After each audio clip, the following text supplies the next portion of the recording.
and truly want to get inside their heads and understand why they behave the way they do, or maybe try to understand them as well as they understand you, or maybe you're confused about why your dog or cat behaves a certain way. It makes no difference. If you want to improve their lifestyle, make them feel better, you know what to do, right? Stay tuned, because once again, right here, right now, it is time for the Pet Show, America's first and only real pet psychology, pet training, pet behavior, and of course, pet lifestyle show. So hop up on my couch. Bring those furry little buddies with you, folks. It is that time once again to let the animal analyzing begin. Hey, good morning, everyone. I'm Warren Eckstein. This is the Pet Show, the place where we absolutely, positively, never a doubt about it, love, adore, and as I stress every single week, respect your pets as much as they respect you. Or you want to understand them as much as they understand you. We got a busy show today. If you have a question about your dog or cat's behavior, they're jumping, they're humping, they're digging, your cat is scratching, looking at the litter box and says, no way. Cat woke you up in the middle of the night. A dog peed on your favorite chair, dug up your backyard, doesn't get along. You get the idea, right? That's what the Pet Show does. That's what we've been doing for over 45 years, is helping people resolve any issues they may be having with their pets. And as I said, more likely, any issues their pets may be having with them. So if you have a question or comment about your dog's behavior, just want to brag about a great dog that you rescued or live with, great time to give me a call. I do have some air horns to give away, some copies of my books to give away, and I'll stand up a little bit later. I'm wearing one of the brand new t-shirts that says none of my friends walk upright. A little debate in terms of, I got all the new colors, okay? They sent me all the new colors to try on, so whenever you see me, I'll be wearing a different color. Now, quite honestly, I have no idea what color this is. We'll talk about that a little bit later. But anyway, plenty of time to answer all of your questions. I got some great stuff to give away. The phone number here at the Pet Show, 866-870-KRLA. That's 866-870-5752, 866-870-5752. That is the way to get through. As I said, plenty of time for your calls. Lots of great stuff to give away as well. I got a busy show today. I did leave a lot of time to answer your questions, but let me tell you what's coming up on today's show. By the way, again, the number, if you have a question, 866-870-KRLA. Do I look a little melted, Alex? I'm broadcasting from beautiful Arizona, where Thursday was 118 degrees. Cooled down a little bit yesterday to 117 degrees. Now, I told you a couple of weeks ago, I don't wear shorts. It's just not in my genes to wear shorts. It's pretty funny. I don't wear shorts, okay? But I got to tell you, once it went 115 or above, I dug into the back of my closet and I grabbed a hanger of old baggies I had, and that's what I'm wearing. Yes, it is. 866-870-KRLA, the phone number, 866-870-5752. I'd love to hear from you guys as well. Before I get into what I'm going to talk about, if in fact you guys are dealing with the heat, I know it was hot in L.A. today. This week it's hot in Arizona. It's hot all over the place. How are you dealing with it? I take my dogs outside and they look at me and say, are you kidding? Are you kidding? I want to go back inside. I can hold myself a little bit longer, Bob. Wait till the weather just cools down. Anyway, let me tell you what's coming up on today's show. As I said, a busy show. If you have questions or comments, so I would love to hear from you. 866-870-KRLA. I'd love to hear some of your tips as well in terms of what you might be doing to keep your pets kind of cool over this heat wave that we're having. It's supposed to cool down in Arizona this week. It's only going to be 107, 108, 109. Anything under 110, they say is cool. I don't necessarily agree with them. So here's the deal.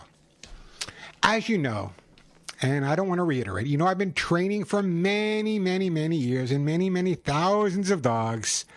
And one thing, especially with puppies, but sometimes with rescue dogs as well, that people complain about consistently, listen up.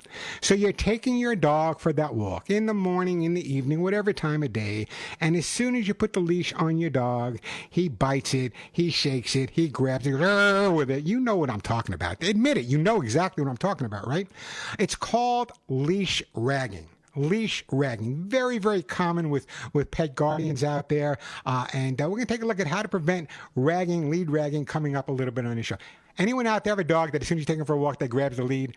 What does it really mean? I've been trying to decipher it for years. Does it mean, hey, I don't like the way you handle the lead? Does it mean I want to go back into the house? Or does it mean, you know what? Let's remember who's walking who on this walk. Again, the phone number, 866-870-KRLA, 866-870-5752. So, you live with a scaredy cat, or maybe your cat gets aggressive at certain times and you have no idea why. It could be loud noises. It could be other cats. What do you think the cure is? Well, maybe just taking some time, grabbing a good book, and reading it to your cat can make all the difference in the world. We'll talk about that coming up as well. I've been trying to get to this for the last, month? My top 10 training tips. You know, a lot of the training tips I'm going to share with you coming up a little bit later can make all the difference between a dog that enjoys being trained or a dog that is being trained that just does it, just like going to school. I was a horrible student. I didn't enjoy school. If I enjoyed school more, I probably would have been a better student. So that's kind of the same thing with our dogs out there. I'm going to give you some training tips that I think might help you out a little bit with that. Also coming up. Again, I wanted to get to this and we ran out of time, but that's okay. That's why I'm here. That's why I'm on YouTube during the week as well. What's the difference between a therapy dog and a service dog? So often asked the question. Let me give you a little story. No names mentioned.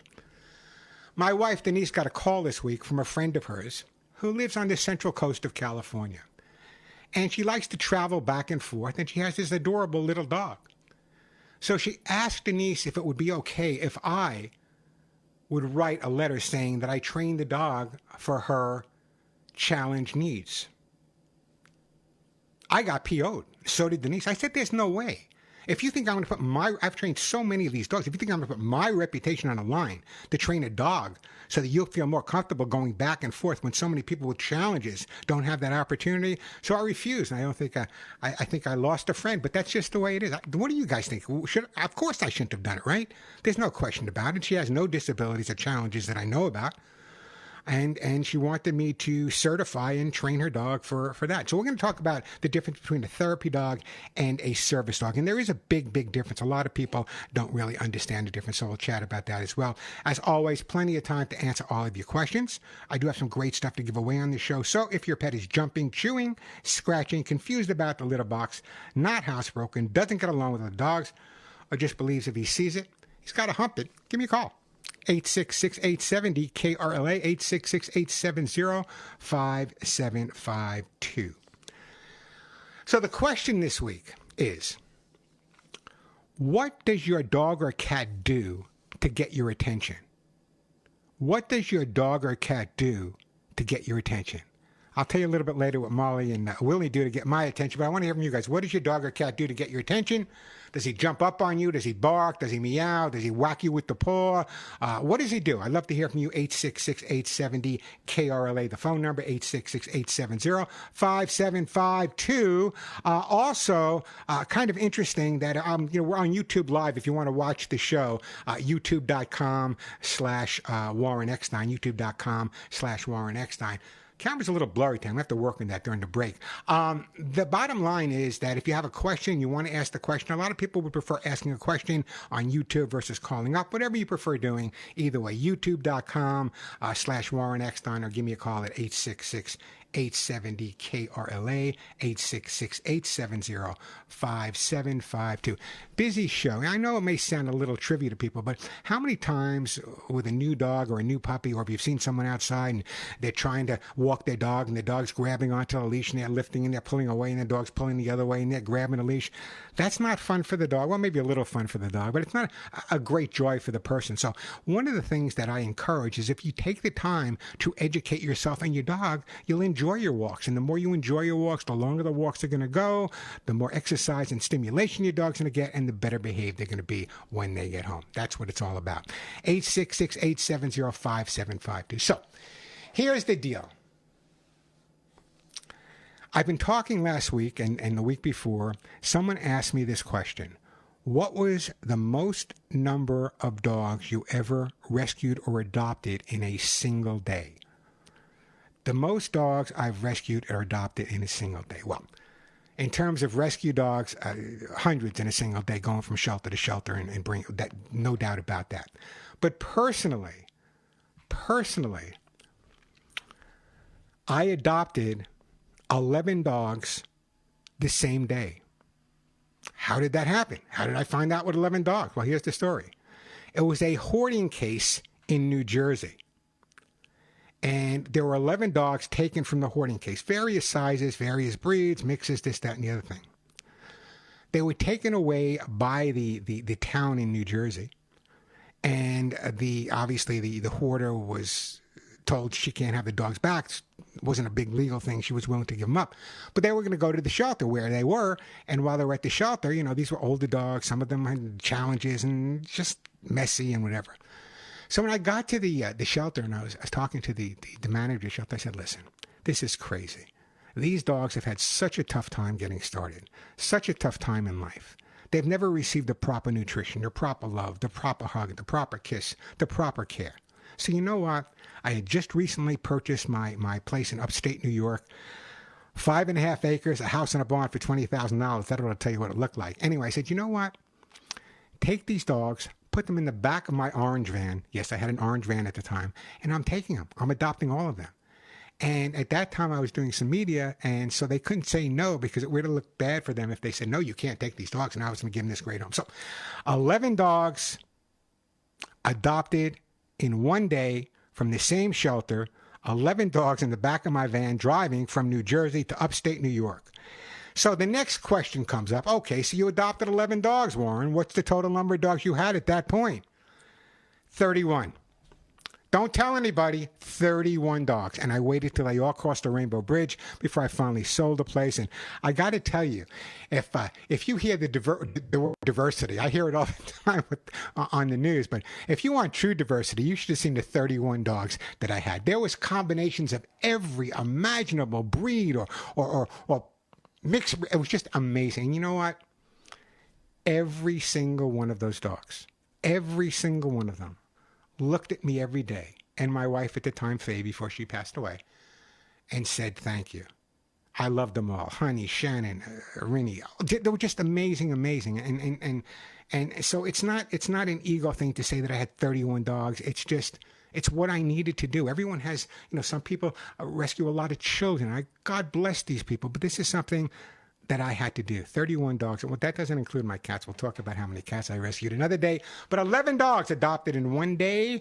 And I had to name them all. That was kind of a challenge. The number here at the Pet Show, 866-870-KRLA, 866-870-5752. Anyone, I would say that the majority of my listeners have rescued or adopted their dogs. I would have to say that. I have no statistics to back me up, but I would have to say that. If you rescued a dog or more than one dog one day, I want to hear from you. And, here's why. Whenever we talk on the radio or when I'm doing one of my podcasts, which I'll be doing a lot more of, that's why you should be subscribing to youtube.com/Warren Eckstein. I'm going to be increasing the podcasts I do over there. But the bottom line is you coming on the air and saying, hey, you know what? I rescued this dog and he turned out to be the greatest dog in the world. There was some challenge. That will encourage other people. And perhaps you know that every single shelter across the country is full right now. Maybe we can make a little difference. One dog out, one cat out at a time. Doesn't make any difference. Let's get them all out. And my goal in life is to put every rescue worker out of work. And I'm sure they would enjoy that as well. 866-870-5752. 866-870-5752. Great time to give me a call when I go to break. Let me take a break here. Mimi, for calling from Texas. When we come back, I'll get to your call. If you have a question or a comment, want to share a great story. I know I'm bouncing. I always do that. I bounce my desk and it bounces the camera, so I'll keep my hands off of it.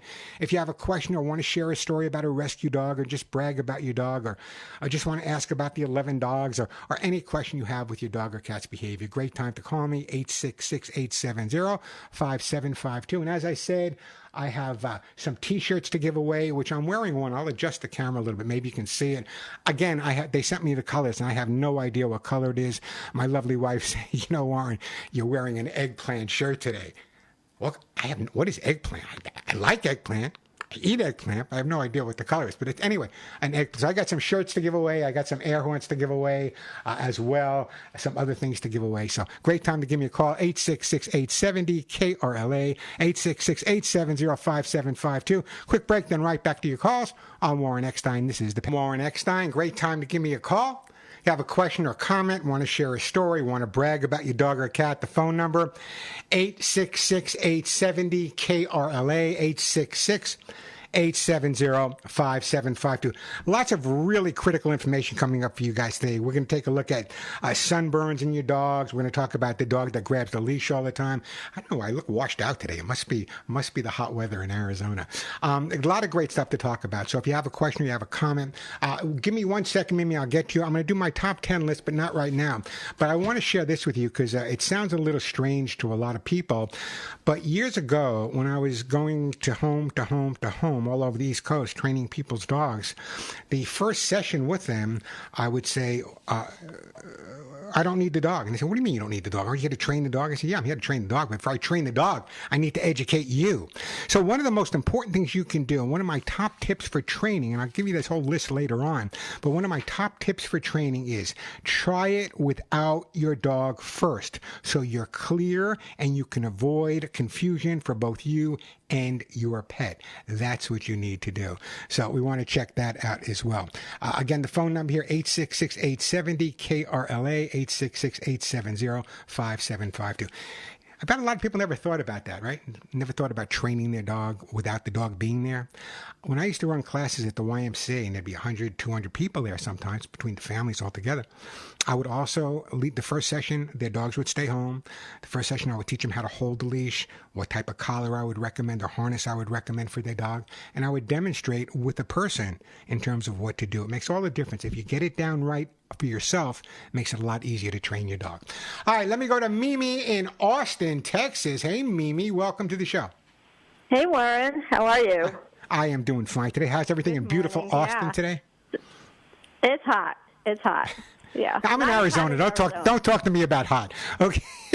I'm in Arizona. It was 118 Thursday. I know hot. Go ahead. So in November, I rescued a 4-year-old cat, and she owns the house, and she allows me to live here. But she gets my attention by just like a little nip on the ankle. It's not. It doesn't hurt. It doesn't break skin or anything like that. But it does get my attention, and then she knows. Then she runs away after she does it.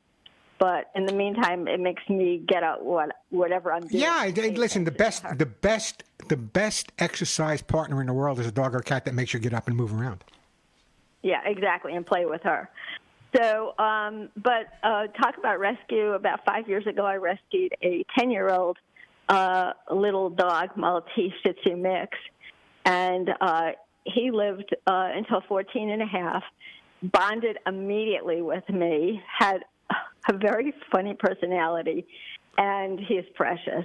So, listeners should not be worried about adopting an older pet because they have so much to offer. Absolutely. And I also wanted to comment on your shirts. So I have friends who are very difficult to buy for, but they're dog lovers. So I ordered one for my friend in West Virginia, and she texted me, and she's like, "Oh, I got the shirt. I love it." And then I ordered one for my brother-in-law in Florida, and my sister sent me a picture of him modeling the shirt. So I just want to say. Wait, don't let me. I'm standing off my YouTube, people. I don't know if they can see this. It takes a few seconds for the camera to catch up. By the way, I figured out why the camera's blurry today, and it's totally my fault. We'll talk about that later. So you want to know about feeding your cat? Is it okay? She do 2 litter boxes? No. My question is that I'm going to be going away for about 4 days, and my neighbor is going to come in and check on her food and her water, but kind of didn't want to do the litter. So if I set up a second litter box next to her litter box when I'm gone, but then when I return, remove it so she only has 1 litter box, do you think that's going to mess her up psychologically? Well, let me ask you a question. How often do you clean the litter box, honestly? Morning and night. Well, so the cat's used to having a clean litter box, correct? In the morning, at night, yeah. So the concept that the person is not going to clean the litter box may throw the cat off a little bit because, everyone likes to go to a clean bathroom and read a magazine, including your cat. So I think what I would do if I were you is, you're going to be gone how long? 4 days. Okay. I would take 3 litter boxes. Oh, okay. I would put them alongside of each other. Yeah. When are you leaving? Friday. Oh, give me a lot of time here, don't you? Put them down as soon as you can so the cat gets used to them. If you find that the cat's only using 1 or 2, then you can remove that 3rd one. But I just want to make sure she has a clean litter box at all times to use it. Okay, and then when I get back, she can go back to 1 litter box? Yeah, I would wait a day or so, give her a turn, time to adjust. She's going to be excited. Mommy's home, mommy's home. You're going to spoil her a little bit. So, yeah, I would give her a day or so maybe to adjust to the fact that you're back home and then remove that 2nd or 3rd litter box and go back to 1. Absolutely. Perfect. Thank you. Perfect. What did you say your cat's name was? Yellow. What should I ask? Should I ask what color your cat is? No, she's gray and black. How did you come up with the name Yellow? Well, actually, my son named her because she wasn't responding to the name they gave her in the shelter. So, but when he said, hello, hello, she would perk up. They said she was living outside by a school, and so maybe the school children would be like, hello. So, all right, so yellow. See, to me, yeah. See, to me, it's colorblind. See, I talked about this. I am totally colorblind. I'm not one of those people that just sees this or that. I don't see any color. So, from my perspective, it could be a yellow cat. I have worn some outfits and said, "Well, look at that blue dog." People look at me like you're crazy, and sometimes I am. Anyway, listen.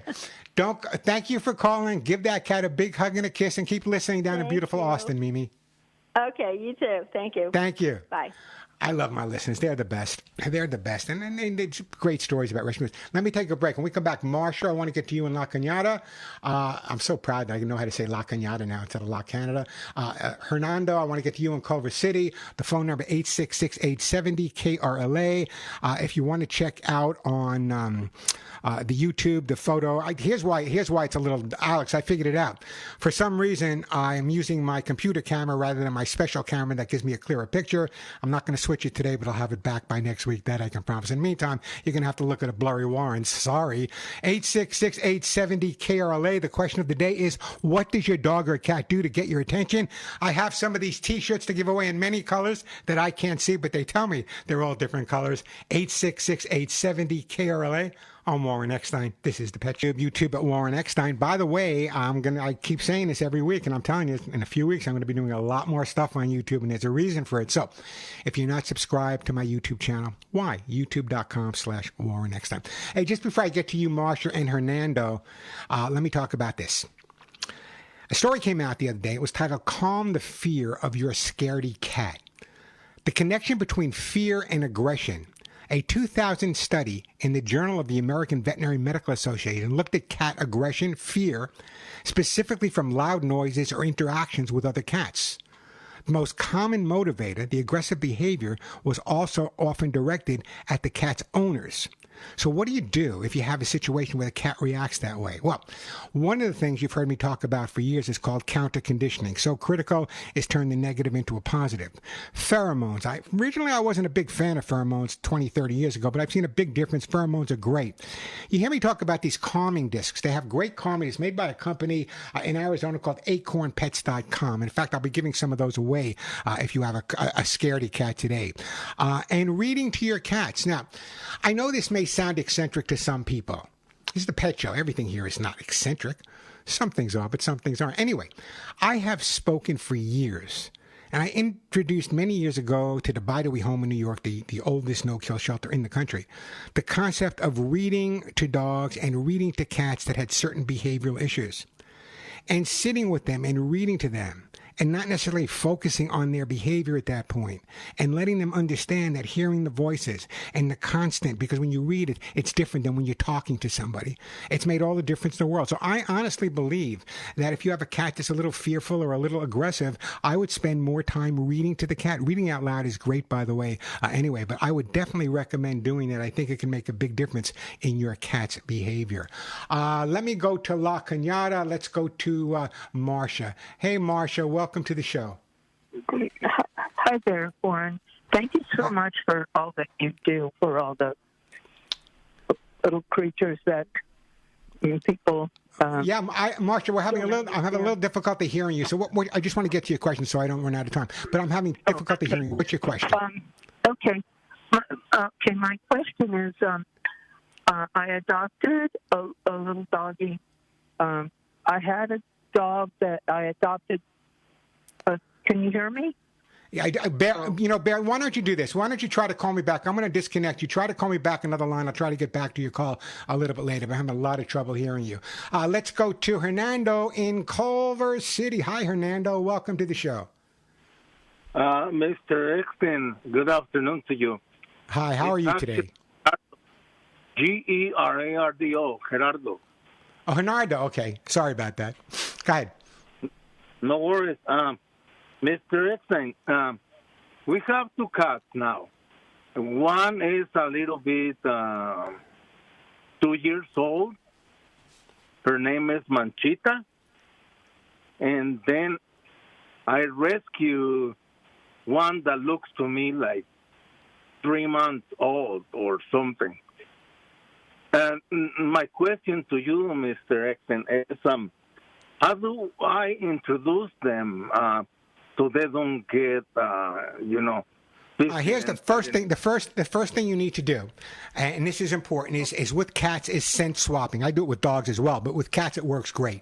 You need to get the scent of one of the cats and put that with the other cat, and the scent of the other cat, and put with the in other words, you got to swap the scents.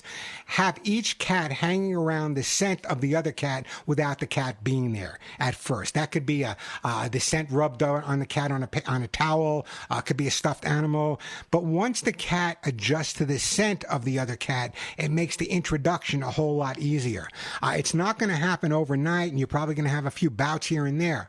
But the bottom line is, there's no reason that two cats cannot get along. I've had God knows how many cats at one time. But you have to make sure, have they met each other yet? Well, the older one, he says and throws punches at the little one. And my wife kind of doesn't like that. Okay, so here's what you need to do. Do the scent swapping first. You need to pay more attention to the older cat than he's ever received before. You might want to feed him not more food, but more feedings throughout the day, so there's a positive association with the new cat arriving. That's number one.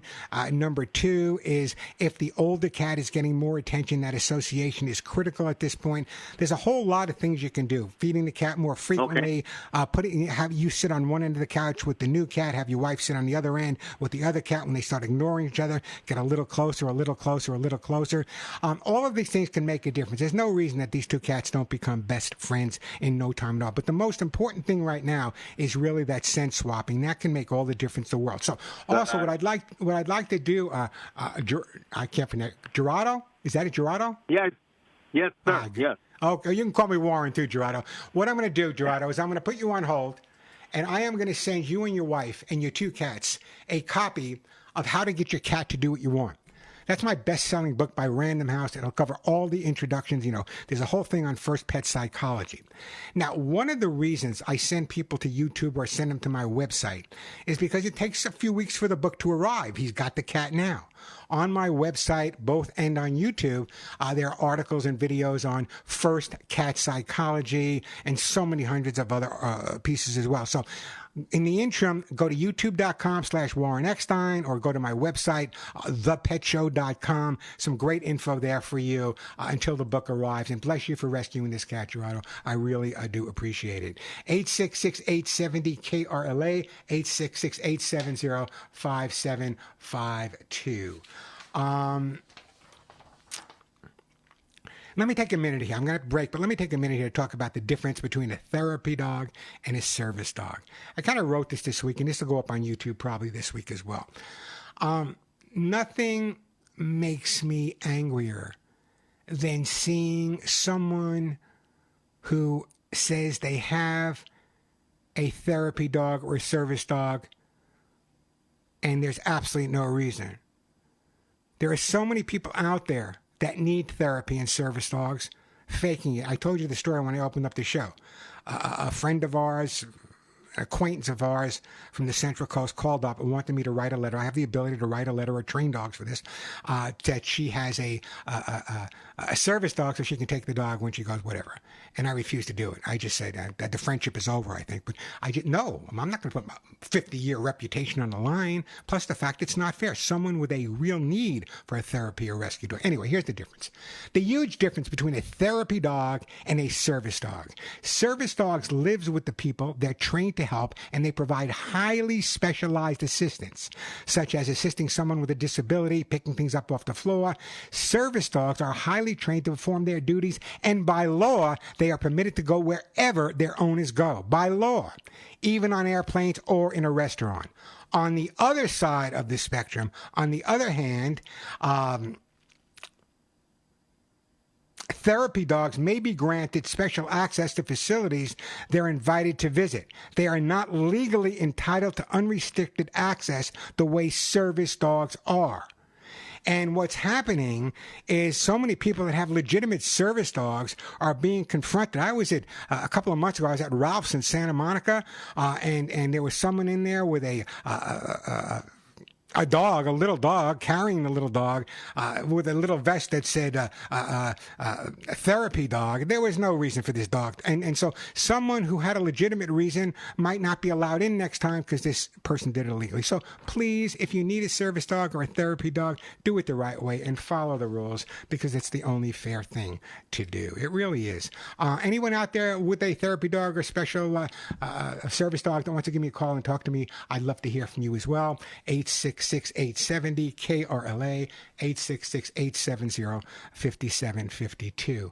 I'm going to take a break. We'll get to Marsha when we come back. Marsha called back. Marsha's question, she adopted a dog. So, Suzette, I don't want to run out of time. So, Suzette, can you tell Marsha to kind of get to the question so I can kind of answer it and move on to some other questions and other people that we have coming on here? I know because Marsha's called several times before. Again, the number 866-870 KRLA 866-870-5752. Again, the T-shirt I'm wearing, they tell me it's eggplant. I have no idea what color it is. But when you buy one of these T-shirts on my website, thepetshow.com, the bulk of that money, like 95% of it, goes directly to my Hugs and Kisses Animal Fund. And they come in so many different colors. My assistant Julie sent me like 5 or 6 of the different colors. They come in more, like 10. And I can't figure out what's what. So every time I put on a shirt, I got to ask Denise or via video chat with what color am I wearing? What color is this shirt? Eggplant. They put me in eggplant today. Eggplant. Thank goodness my military buddies and my friends back east can't see me now. 866-870 KRLA, the phone number. Let me take a quick break, then we'll go back to some more calls. And we're also got a lot of good stuff coming up on the show. We are definitely going to take a look at leash ragging. You know you've had one of those dogs that every time you take him for a walk, he grabs the leash and goes crazy. I'm going to share my top 10 training tips with you. All that coming up. 866-870 KRLA, 866-870-5752. A quick break, then right back to your calls. I'm Warren Eckstein. This is The Pet Show. LA, 866-870-5752. Plenty of time to answer your questions. I want to talk a little bit about sunburn. Heard a lot this week about sunburn with the heat in Southern California, the heat where I am in Arizona. Sunburn is not just for people. As a matter of fact, your dog or cat can get sunburned. If you want your dog or cat to have a good summer, make sure they're catching balls instead of the sun rays outside. one of the more common times that we see sunburn affecting our pets is those who shave their dogs down for the summer, or their cats. Some people shave their cats down. I'm not a fan of shaving dogs or cats down in the summer. People say, why? It'll be cooler. Remember this, that the fur your dog or cat has acts as insulation. So in the heat, by the time that hat gets to the skin, it has a chance to cool and evaporate a little bit in the fur. So shaving them down is not the way to go. Often see sunburns in dogs and cats that were shaved. Now, certain spots on a dog are more likely to get burned. The bridge of the nose, the belly, and the groin. That's one of the hazards of your dog sunbathing outside upside down. And anywhere else without much fur, like the area around the lips. The biggest one that I've come across is a lot of dogs get sunburn in their ears, the tip of the ears especially. Just like people, sunburn can lead to skin cancer in dogs, which is not that uncommon. Early detection of skin cancer makes a big difference, so pay close attention to signs like unusual lumps or bumps, slow healing sores, or changes in the appearance. And apply sunscreen to your dogs and your cats. However, not the sunscreen you're putting on yourself or your kids. You need to get sunscreen specifically made for dogs or cats. That's really important. Some of the ingredients in human sunscreen is not great and can really cause a lot of harm. So you want to make sure you're using sunscreen specifically made for your dog or your cat. Now, some people say, well, I don't have to worry about sunburn because my cat doesn't go outside. Well, sure you do. Take a look at your cat. He's probably lying in front of a window right now, soaking in those rays in that big picture window you have in the front of your house. Sunburn, it's a real problem, and more veterinarians I speak to around the country, the more the story comes out about the increase that they're seeing in skin cancer on pets, even the increase on, I just had a screening this week for skin cancer on myself. So it's important to remember to keep your dogs out. You know, sometimes our dogs are kind of like kids and they know it's bad for them, but they're going to go out there and do it anyway. So you want to make sure, you want to be positive that you're taking all the precautions you possibly can. Anyone out there have a dog or a cat that has got sunburnt? I'd love to hear from you guys. Well, your stories always are helpful in getting across to people as well. So sunscreen, but only for them. So again, the other thing is walking your dog, especially in the heat. Now, I told you it was 118 degrees. It's going to be 117 degrees here today, I think, or whatever. And people say, well, what about your dogs, Warren? Well, first of all, I have a little artificially grassed area in my yard, which is the only place they go when it's this hot. Before Molly and Willie go outside, I take a hose and I hose down that whole area. And then I take off my shoes and my socks when I'm wearing them. And I walk around in that area. And if I feel comfortable, then Molly and Willie can go out and pee and poop. If I don't feel comfortable, they're going to have to hold it a little bit longer. But it's so important. People don't realize, and I spoke to a vet just the other day that was telling me the amount of burning they've seen on the paws of dogs and cats for that matter. Some first, second, even third degree. So please be conscientious about the hot ground. Remember, you're wearing shoes. Go outside barefoot. If it bothers you after 5 or 6 seconds, go back inside and take your dog or cat out a little bit later. It's the way to go. It's nothing worse than the pain of a burn and poor dogs and poor cats that have those burn feet. So please be careful about that. 866-870-5752. I'll take a break. When I come back at time, because we have a whole other hour to go. We got some real good topics coming up. I'm going to talk about this leash ragging. It's probably one of the most common problems that people have when they either adopt a new dog, or some people think it's their dog trying to get away, or it's their dog just playing, or sometimes maybe they're just pulling too hard on the dog and the dog's figured out how smart they are and grabs the other side. So we're going to talk about leash ragging, a lot more to it than you think, and we'll help you resolve some of those issues as well. Again, the number here at the Pet Show, 866-870-KRLA. Remember, we have a whole other hour. We're here till 1 o'clock answering all of your pet and your animal questions. But right now, let me take a quick break, and then we'll get back to some of your questions and some of your comments as well. We got a whole hour to go, plenty of time, lots of good stuff to share. We're going to talk about leash ragging and answer all your questions at that time as well. And I'll continue with my top 10 tips for training your dog. I was reading this the other day, and I want to share it with you. The question was, do dogs cry tears of joy when reunited with their owners? There was a great study done, and the answer is yes. There's a reason. Whenever I go on to TikTok or Facebook, and I see those reunions where the dog is reunited with their guardians or their owners, I shed a tear, and there's a reason for that. The researchers said that the studied dogs shed significantly more tears of joy after getting back together with their owners compared to meeting someone who was not their owner. They did a study and introduced these dogs, and they were away from their owners, and the tears would be there. So I get this question all the time: Warren, do dogs cry? I say yes. People say that's anthropomorphic. People say I'm giving too many human tendencies to animals. Maybe we'd be better off if animals gave us more of their tendencies. We'd be a better human race. But I honestly believe that our dogs and our cats, but even dogs more so, been living with us since we've been walking upright. That's what my shirt says. And the bottom line is they've learned to adopt. So when people say to me, oh, it's impossible, dogs don't smile, dogs can't cry, dogs don't get depressed, dogs don't get anxious, I respond by saying, here's my reaction. Look in the mirror. Look in the mirror. Think about every angst that you have, everything that upsets you, and think about how you react to that. Well, remember, how you react to things and stressful things in your life go from one end of the leash or the little box to the other. Take it from me. There's no way you can fool your dog. And so when dogs are reunited with their owner, when dogs have been sad or scared or afraid, of course, they're going to be more excited and happier with someone they love, their owner, their guardian. So again, I believe in my heart, there is no doubt in my mind that dogs do cry emotional tears. Maybe not as wet as we do, maybe not the same as we do, but I've seen their eyes water up. Am I the only one that sees that?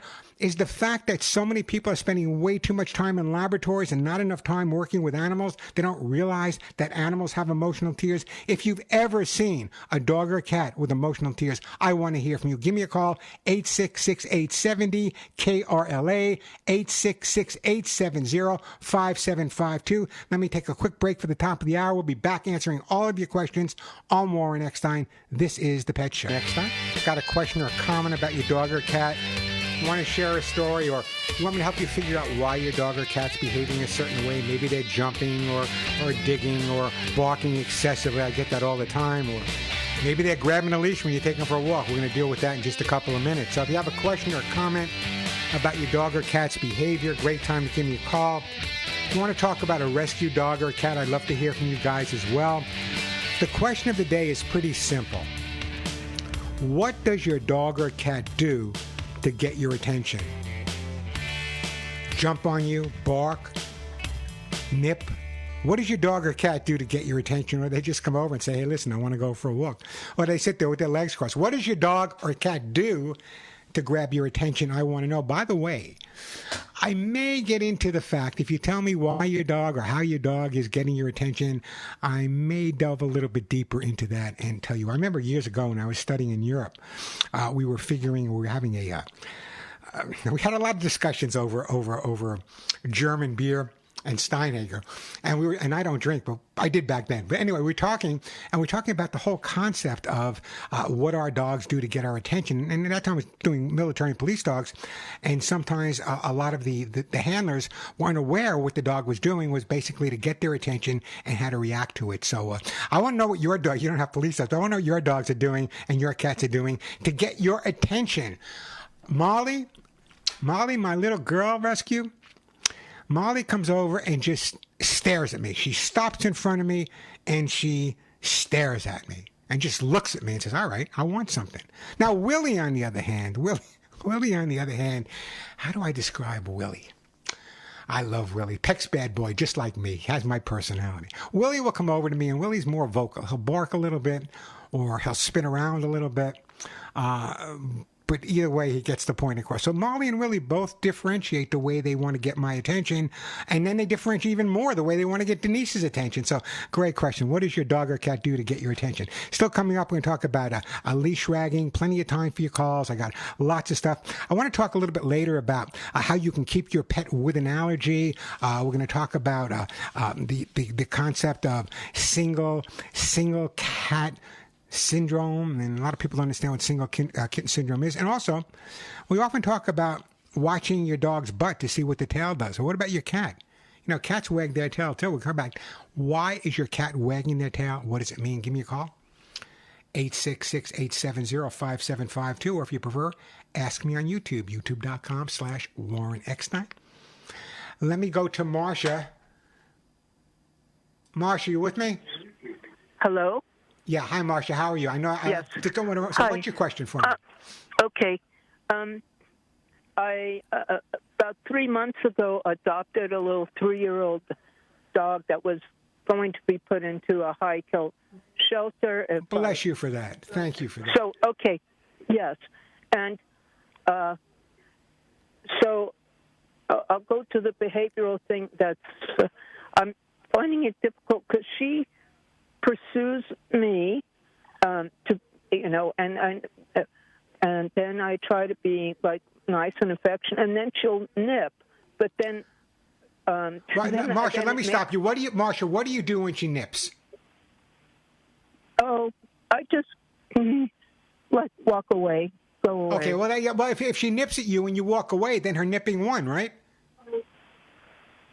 Oh yeah, but I don't want to get bitten because. Well, then obviously it sounds to me when you said you have, is there a behaviorist where you adopted a dog that you can work with?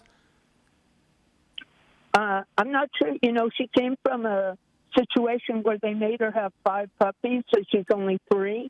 And they okay, so she comes from a breeding situation. Here's my recommendation to you. You're going to need to. This is a dog that's 3 years old. Chances are, if she was used primarily as a money-making thing. Well, no, a brood. I don't want to use the term, but a brood, BITC. And so what happens is these dogs never have the opportunity to receive the socialization or exposure with people, so they don't know how to react around people. This is not a dog's fault. This is the moronic people that did this. My suggestion to you is, I'm not going to ask your age, but this is a 3-year-old dog that has no training. I would definitely, this is an extreme case where I would make sure you find a female trainer to come into your home and work with you and the dog at the same time. Any quick advice I give you over the phone is not going to resolve this issue. This dog has some issues and this dog's going to turn out to be the best dog you ever had. They know you saved them. She is very cute. She's next to me right now. I love her. Yeah, they're adorable, but I want to resolve the issues. It sounds to me like you love this dog, you adore it, and you went out, you adopt this dog, and I thank you for that. But I want your relationship with the dog to be as good, as tight as it can be.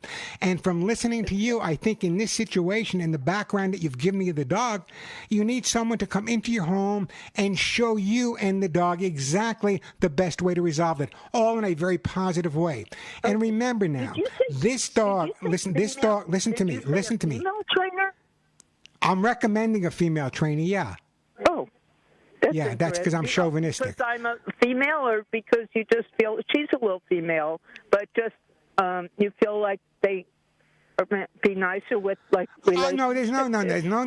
Let me reiterate. Why do I sometimes recommend a female trainer versus a male trainer?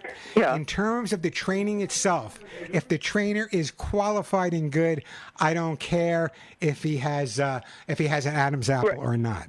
However, there are certain times when women feel more comfortable working with a woman when it comes to training their dog. I know, for example, my wife Denise feels more comfortable going to a female dentist or a female doctor. And so sometimes I find that people feel more comfortable. And sometimes also, listen to me, the tone of voice comes into play. And you have a female tone of voice. So having a female trainer, not that they're better, it's just that in your case, that would be my recommendation. Okay, thank you very much. And then Now, thank you. I appreciate the call, Marsha. I know you've called before. I appreciate that. But find yourself, call around, get a good female trainer. I get that all the time. Warren, why do you recommend sometimes female versus male or male versus female? There are reasons I do that. I hate to say this, but God, am I going to get flack for this? My staff at one time, when I ran master dog training in New York City, Long Island, Connecticut, New Jersey, Carolina, Florida. Anyway, I had 14 trainers working with me. And when I say working with me, I never hired a trainer. Never hired a trainer. I hired people with a desire and a love for animals, and I let them apprentice with me for a year or two. And then I felt that they were qualified at that point to go out and do. I found, God, please bear me out, I found that of my 14 trainers, 11 were women. 11 were women. And there's a couple of reasons I did that. Let me give you an example. Lots of times I'd go to a home where the husband was a real macho type guy and the dog wasn't listening to him. But then my female trainer would go in and the dog would respond to the trainer, and it would get the macho guy interested and say, well, wow, the dog's doing it for her and I do it her way, I'll learn better. So sometimes working with by the way, probably the most unknown but best female trainer that ever was around was Blanche Saunders. You can Google her. I think she weighed 90 pounds soaking wet. She was incredible before even my time, but I've read a lot about her, and phenomenal. So anyway, there are times where male trainers are a way to go. There are times where female trainers that are a way to go. I'd love to get your comments on that. Does anyone think that I'm being wrong by suggesting sometimes a female versus a male trainer? Sometimes tone of voice. I take into tone of voice when I was sending in a trainer. If I had a trainer with a real deep tone of voice, I might send a trainer with a less deep tone of voice to work with someone who didn't have that tone. It's the way I approach it. I always try to work with the family I was working with and the trainer I was working with and the animal I was working with, try to kind of put it all together so they would get the best of everything. 866-870-KRLA. Are you afraid, guys? No one's going to answer the question, what does your dog or cat do to get your attention? Come on, what does your dog or cat do to get your attention? They bark when they have to go outside. They bark when they want to eat. They bark when they want to pee. What does your dog or cat do to really grab your attention? You're sitting around, you're watching reruns of Seinfeld, and your dog wants something or your cat wants something. My cats in the past, they had the greatest way. They jump on my head. That's the way they got my attention. And I figured out could I have stopped that? I don't believe in having dogs and cats that are perfectly trained. I know, coming from me, that sounds horrible. I like my dogs and my cats to think for themselves. I like them to look at me every once in a while and say, come on now, Warren, slow down. I think part of our relationship, I'm not working with special needs dogs. I'm not working with military dogs. I'm not working with police dogs. I'm not working with hearing dogs. I'm not working with dogs for autistic children. I'm talking about working with the average dog that you have right now. That dog really just, that's what they need. And you got to really get down and understand what they're all about. So many times people train a dog and don't take the time to figure out how they get their attention and what to do when they do. And they resolve it by paying attention to the wrong things, reinforcing the dog, saying, okay, if you come over and you bite my ankle, I'll let you outside. So the next time the dog wants to go outside, he's going to come over and bite your ankle. You've just reinforced that behavior.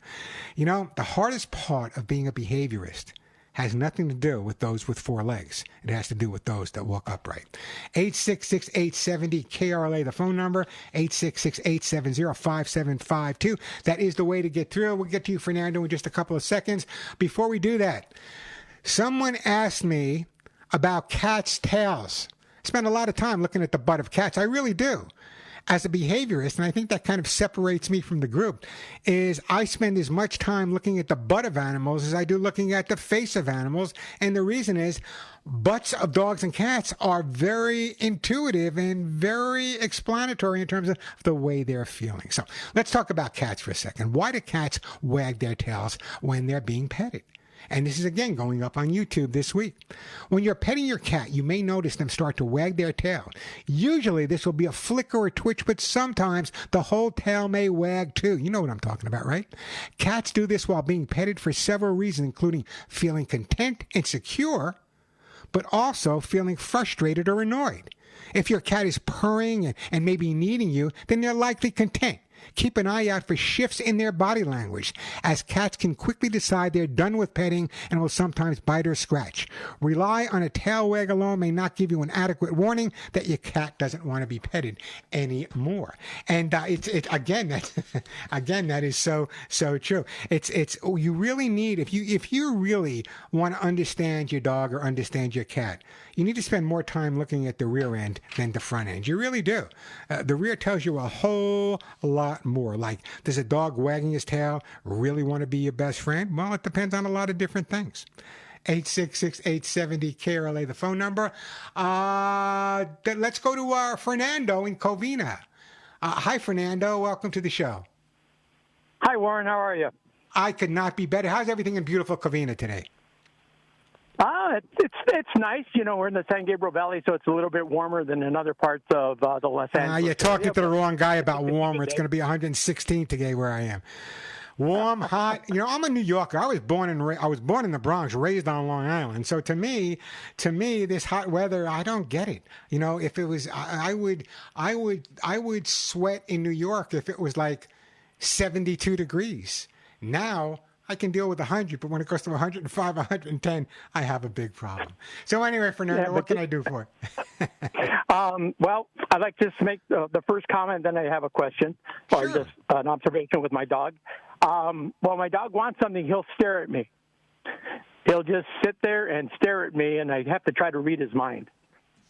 Yeah, and that's something that very, you know, that's something that very few of us are able to do, is read our dog's mind. But, you know, it's a lot easier to read a dog's mind than it is to read a human's mind, because humans are so phony where dogs aren't. They don't fake a handshake and a smile. If they don't like you, they're not buying you that martini at the bar. You know what I'm saying? If a dog doesn't like you, you know about it right up front. So yeah, my dog's the same way. My little Molly will come over and she'll stare at me and give me those Google eyes or whatever she does, and it just makes you got to react. You have to react, and I'm sure you react the same way. Yeah. Okay. Now I have my next thing is that Fernando, let me ask you a question. Can you hold on for a couple of minutes? Yeah, no problem. I don't want to rush. I want to get to your question. So let me put you on hold. And then what we're going to do is let me take a quick break, and we'll come back. We'll get to Fernando's question. We'll answer yours. Anyone else out there that have a dog or cat that stares at them to get their attention? Or I've had someone not that long ago say, whenever my dog wants my attention, he just humps my leg. I tell him not to feel flattered. He doesn't want that. He wants to go outside for a walk. So what does your dog or cat do? What does your dog or cat do to get your attention? I want to know. 866-870-KRLA. I'm Warren Eckstein. This is time to give me a call. Phone number here, 866-870-5752. 866-870-KRLA. If you have a question or a comment, want to share a great story, just call and tell me what your dog or cat does to get your attention. Maybe I'll send you an air horn or a T-shirt, maybe even eggplant color T-shirt, or one of my best-selling books, How to Get Your Dog or How to Get Your Cat. And I do have some of those calming discs from Acorn Pets to give away as well. So great time to give me a call, 866-870-KRLA, 866-870-5752. Let me get back to Fernando. He has a question for me, and then I'm going to share what we call lead ragging with you. But right now, let's go to Fernando in Covina. Hi, Fernando. Welcome back. What's up? Hi, Warren. Can dogs be stubborn? My dog loves to walk in the morning. In the evening, I try to take him out for a walk, but sometimes he'll walk the length of the driveway and then stop. So then what I have to do is, he seems to enjoy riding in the car, so I'll put him in my car and I'll drive to our local high school, and then we'll take our walk. But sometimes he'll stop his walk and just want to hit that no, call. you're not. You don't have a stubborn dog. You just have a dog that's outsmarting you, Fernando. That's the scenario. For example, if I had an option between going for the same walk every single day, or just stopping in the middle of the driveway and having my my person put me in the car and take me to a schoolyard where I could run around, why should I walk to the end of the driveway? Oh, he used to walk to the schoolyard, and then now I guess he just... Well, yeah, it's warm. Maybe the ground. How old is the dog? He's a rescue, and they told us he was about a year old, so he's about 12 now. Yeah, so listen. I used when I lived in Santa Monica, I would run 5 miles every day. If I did that now, the next phone call would be to a cardiologist. So the problem is that as they get older, maybe the walk is not as comfortable as it used to be. Maybe he'd rather go in the car, go over there. So I would follow the lead. I would follow the dog's advice. If the dog, in fact, wants you to put him in the car and go over there, that's what I would do. I would not negate the fact that he still continues to need exercise, but the amount of exercise he needs may not be the same amount that he needed years ago. So maybe it hurts him to walk. Maybe there's a little arthritis setting in. So if you're willing to put him in the car and take him over there, as long as he's getting enough exercise other times a day for the walk, I say go for it. Okay. Fernando, what's your dog's name? What's your dog's name? Marley. Marley. What? Molly? Marley. Oh, Marley. And what type of dog is it? What type of dog is it? He's a Beagle Labrador mix.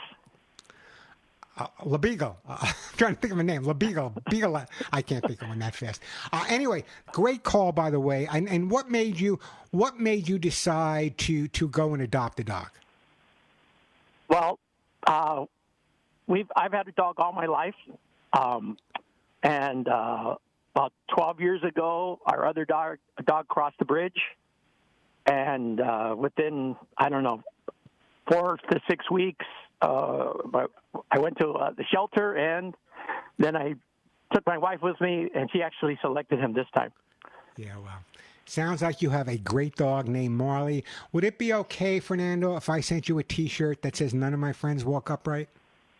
That'd be great. Thank you. I don't know what color you want up, but I'm sure she'll get the size. I have no idea what color, because I don't even know what color I guess I'm wearing. They tell me I'm wearing eggplant. What is eggplant? What is that? Green? What is eggplant? I have no idea. Usually it's purple, isn't it? I have no idea. I have no idea. All I know is what it says on the front and says on the back. I have no idea what color it is. Anyway, great call. I'm going to put you on hold. The lovely Suzette's going to pick up, and we're going to send you one of those. Please, if you want one of those T-shirts, go to my website, thepetshow.com. As I said, I donate the majority of that money right back to Hugs and Kisses Animal Fund. We have the T-shirts. They come in some amazing colors. They're telling me.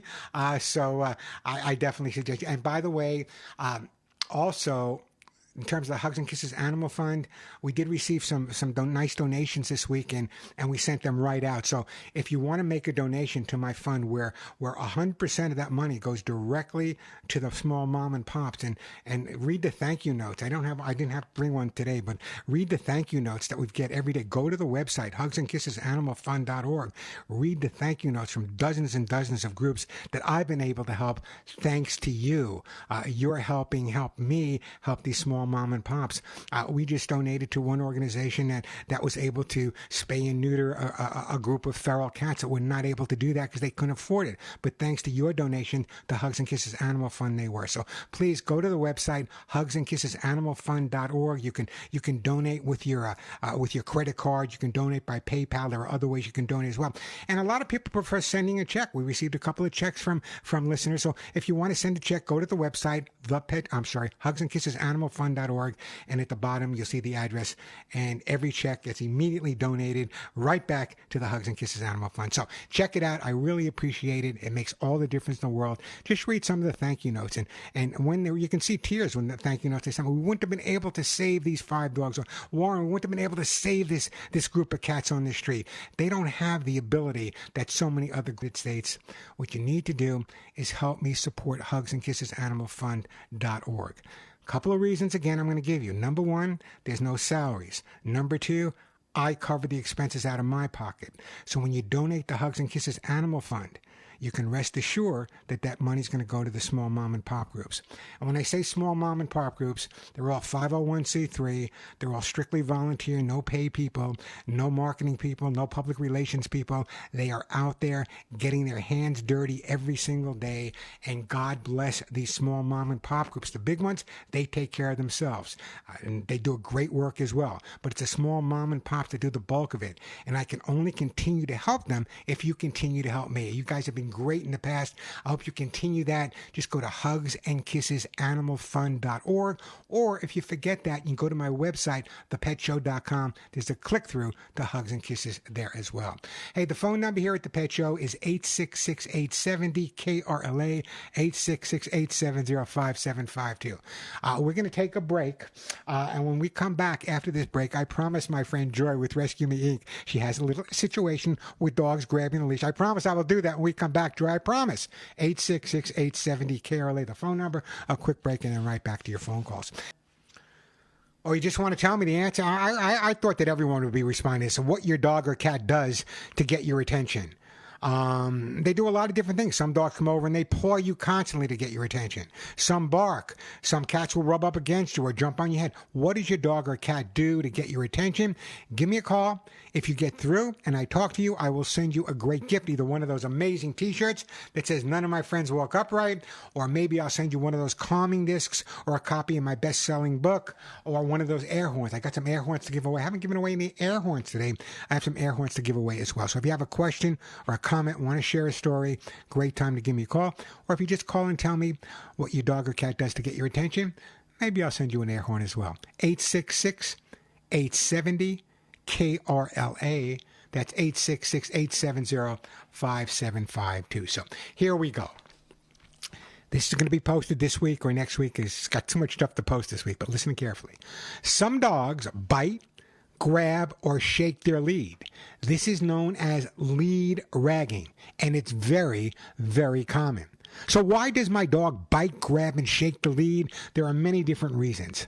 Lead ragging generally happens when a dog is feeling, number one, anxious about something such as a dog or person approaching. They might target the lead because it's the reason they can't get away. They might also hold onto the lead in their mouth because it feels comforting at that point. Remember, a dog's mouth is a very comforting part for them.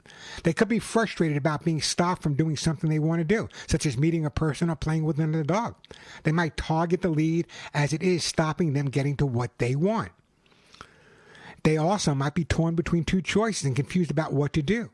Bored tugging on the lead could be a way of starting a game with their owner or getting attention. We all know how hard it is to ignore a dog tugging on a lead. Over time, though, and this is the problem, over time, dogs can learn that lead ragging makes them feel better or gets them what they want. This is when it becomes a habit, and this is when the phone call comes in to Warren's office. So let me talk a little bit about ragging and what you can do. Number one is if you react to it, you're reinforcing it. Everyone wants to say, no, stop it, bad dog, fool, we don't do that, you're driving me crazy. Dogs, like children, respond to attention. They don't care if it's negative or positive, it's attention. So overreacting to lead ragging is not going to work. What I recommend, and people have tried using chain leashes, nonsense. Here's what you do. It's so easy. When the dog is grabbing the lead, you stop at that point. You go to a different location, could be 10 feet away, and you practice your basic training. Then you go for your walk again. The minute he starts biting the leash, you stop again. You may not go too far the first few days, and you do some basic training. What happens is the dog starts associating, instead of associating biting on the leash with getting your attention to go somewhere, when he bites on the lead, he's not getting that attention. He's getting some training at that time. So yelling and screaming is only going to get the dog more excited. When you pull the dog back when he's biting on the lead, the more you pull, the more he pulls. It's playtime. It becomes a tug of war. Instinctively, when you pull on something, the opposite's going to pull the other way. So pulling's not a resolution. Good, solid, old-fashioned, basic training is the way to go. Believe me, I know it's frustrating. I have worked with so many puppies and older dogs and rescue dogs that hold on to that leash like it's the last thing they have in life. But responding the proper way is the resolution. Otherwise, you're going to be seeing one of those people. I love these people, and I see them sometimes, more so when I lived in Santa Monica. They would walk the same dog, it's their dog, every night, and I'd see them walking down the street, holding on to the end of the lead as their dog has the other end of the lead in their mouth, pulling the owner along. And then I wonder who's really walking who at that point. So lead ragging, very, very common, as I said, can be resolved with consistency and some good, solid training. It can be frustrating, though. I know it can. I remember years ago, people would use products like bitter apple or bitter lemonade, spray it on a leash. The dogs would look at the leash, chew on it, spit the taste out, and go right back to it. So there are things that you can do, but just make sure when your dog is behaving correctly by grabbing the lead outside, it's not a tug of war, it's not a yelling, screaming match. Basically, you stop, educate, and go back to it. That should be a rule of thumb with any training. Stop, educate, then go back to it. Phone number here at the Pet Show, 866-870-KRLA, 866-870-5752. Let's go to Han, I believe it is. Hi, Han. Welcome to the show. Hi. How are you today? I have a little pug. Good, thank you. Well, a little pug versus a little pug versus a big pug, right? There's no big pug, right? Yeah, she's great. So I got her a cat. We adopted the cat. The cat's about 2 years old, and the dog's about 10. And the cat loves the dog, right? But the dog is getting older, so I want to get the cat a friend. And so I spoke to the place where I adopted the cat from, and they were like, oh, when she was here, she didn't get along with other cats, so that's not recommended. And I'm like thinking, my cat, she's adjusted, and she's a great cat, She's a bit feisty, but she knows her boundaries, and she doesn't, So I'm thinking maybe I should go ahead and do it anyway. What do you think? Well, how old is the pug? How long is the what? Now, how old is your pug? The pug is about 10. Okay. Here's my feeling, okay? Nobody wants more cats adopted than I do. If this rescue group is willing to work with you, as they should be, maybe you can foster a cat and give it some time to adjust.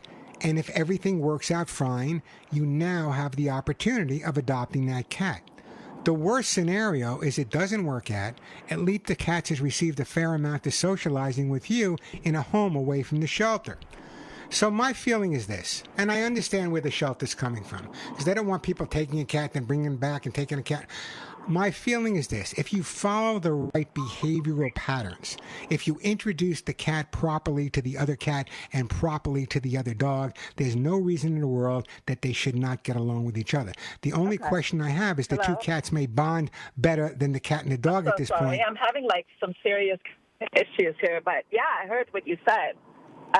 So I'm thinking, I should just go ahead and do it and maybe foster. And then I would start out. I would start out by fostering, and usually foster homes wind up full. But I would start up by fostering and then work it out that way. I'm surprised they just told you a flat out no. I'll let them work with you and let them find a home for this cat. That's the way I would approach it. Oh, okay, fantastic. Yeah. Hey, Han, don't go anywhere. I'm putting you on hold, and I am going to send you a copy of how to get your cat to do what you want. It'll teach you how to get your cat to get along with dogs, how to get your cat to get along with other cats. I know exactly the rescue. They always want the best. Sometimes what they say is not a good idea, sometimes turns out to be the best. When they told me I couldn't adopt 11 dogs the same day, I said, no, I'm adopting 11 dogs the same day. Turned out to be the best thing I ever did. I mean, these days were my life. If it were not for these 11, after my first wife, Faye, passed away in 1990, if it wasn't for those 11 dogs and the other dogs I had at that time in upstate New York, I don't think I would have made it. So even though they didn't want me to adopt those 11 dogs, I was so busy consoling the dogs when they lost Faye, like I did, that it made all the difference in the world. So yeah, give it a shot. Foster. I think it'll work out fine for you. And a copy of the cat book, is on its way. Phone number here, 866-870-KRLA, 866-870-5752. So, a story came out this week. My lovely wife Denise handed to me, and I'm going to give you the top 4 I don't know what happened to 5, 6, and 7, but the top 4 most friendly pet cities in the United States. You ready? Number 4, Las Vegas. Number 3, surprised me, Cincinnati. Number 2 was Tampa. And number 1, not too far away from where I live in Scottsdale, Arizona. Arizona, just like LA, Arizona is an incredible, incredible pet town. It really is an incredible pet area. However, here's what I found. I live in an area now where there's a dog park. I don't take my dogs to the dog park. I just don't like taking my dogs to the dog park. But there's a group. It's kind of like the dog group, the dog club. And I go over there, and I'm watching these people. And the dogs are phenomenal. But the people cluster off in little groups where everyone should be talking to everyone, getting along with each other. I hate cliques. Anyone else go to a dog park and find it cliquey, where this people are hanging out over there and those people are hanging over there and their dogs are hanging out here and the other dogs are hanging out there? I find that some dog parks can be like living in parts of New York City, can be very, very cliquey. Give me a call. Let me know what you think. 866-870-KRLA. Let me take a break. Anna will get to you. 866-870-5752. 866-870-KRLA. The phone number. What does your dog or cat do to get your attention? I want to know. Does he call you on the phone? Maybe that's the problem. I'm Warren Eckstein. This is The Pet Show. What are the signs of single kitten syndrome? You know, not every kitten that is adopted alone will display these behaviors, but many, many do. So what are the signs of single kitten syndrome? Single kitten syndrome usually occurs when a kitten is adopted alone, very, very young. So if you have a cat or a kitten that's using their claws during play, excessive clinginess, maybe biting your ankles when you walk or walk away, chewing objects around your home, scratching furniture or other objects that they shouldn't scratch, going to the bathroom outside the litter box, suckling on fabrics and sometimes even on you or the pets, seeking attention or excessive vocalizing. These are all signs of what we call single kitten syndrome. And what you need to know is when a kitten is adopted alone, they will get lonely or more prone to unwanted behaviors. They say that there's a thing called single kitten syndrome, which I just talked about, and I'll be posting this as well, which describes the behavioral issues that I just went over with you. Now, here's the bottom line. If you're raising a solo kitten, consider adopting a second. Come on now. If you have one, get two. Consider adopting a second kitten. I'm talking kittens now. Play daily with toys and avoid hand biting. Redirect rough play to toys. Use puzzle feeders for stimulation. Set boundaries. Create safe, cozy resting spots. Ensure all family members follow the same rule. Single kitten syndrome might not be an official diagnosis, but the behavioral challenges are. I've been dealing with this since I started working with cats so many years ago. People that adopt a single kitten don't understand the concept that they learn and react to each other, just like people do. So if you have a cat that's displaying one of those behaviors I talked about, it's a good possibility that maybe he was a single cat. Now, as I said, it doesn't always happen with a single cat, but sometimes it could be. Single cat syndrome. It's a real thing. Let me take a quick call here right now. Let me go to Heidi in Jersey. Hey, Heidi, welcome to the show. Hi, Warren. It's nice to speak to you again. I spoke to you a few weeks ago. Yeah. My dog would not eat out of her bowl. She would only eat out of my hand. Yeah. And you said maybe it's the bowl. So you told me first you said to try the paper plates, and she loved it. She just zoomed to the plate. She ate her food right away. In the meantime, I ordered her some porcelain bowls with a low profile, like a plate. And she wouldn't have nothing to do with it. She just looked at me, barked at me, and then moved the plate around. And I also went to the vet, and he wasn't concerned. He just said, well, let her eat out of the paper plates then. Well, the vet's right on target. So here's what I would do. Okay, this is different between a veterinarian and a behaviorist. Okay. Vet will say, stick with what you're doing, and he's got a point there. But let me tell you what I would do.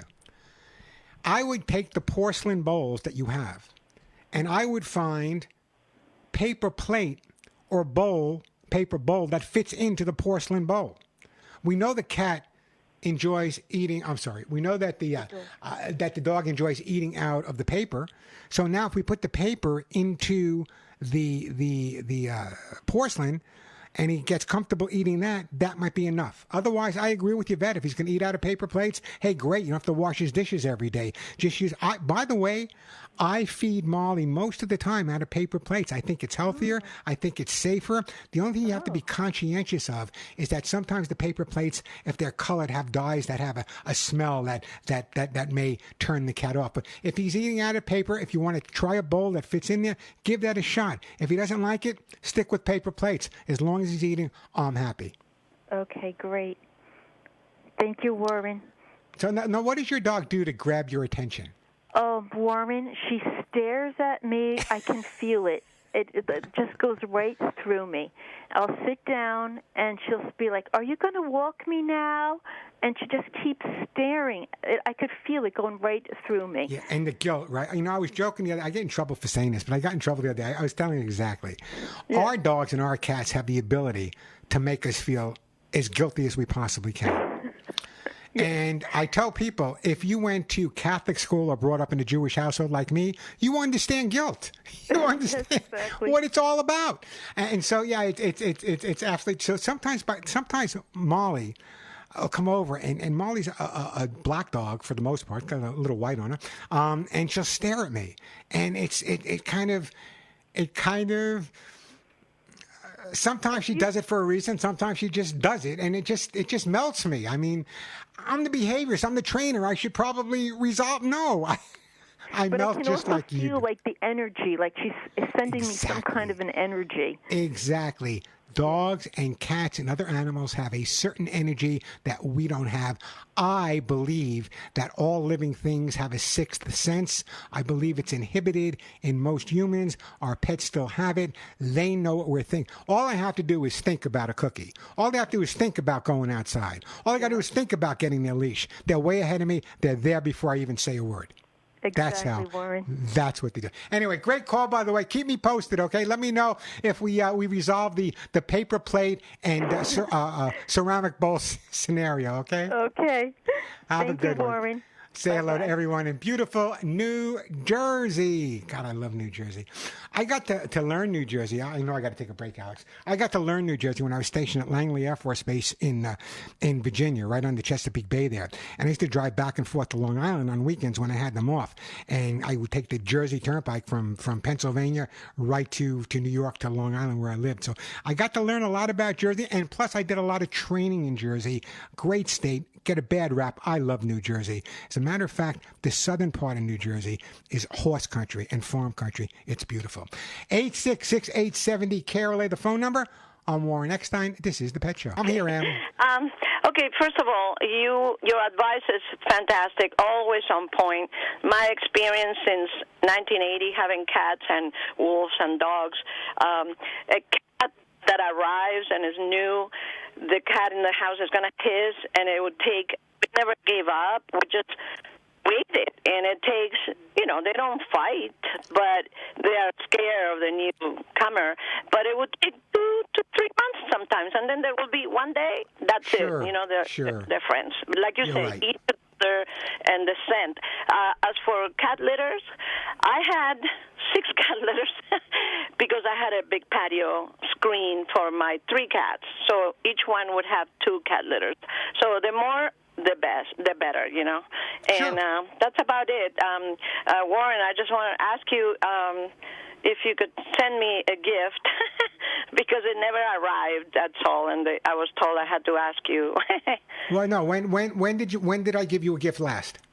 It was months ago. Time flies. I'm a senior. I'm forgetting exactly. All right, here's what you need to do.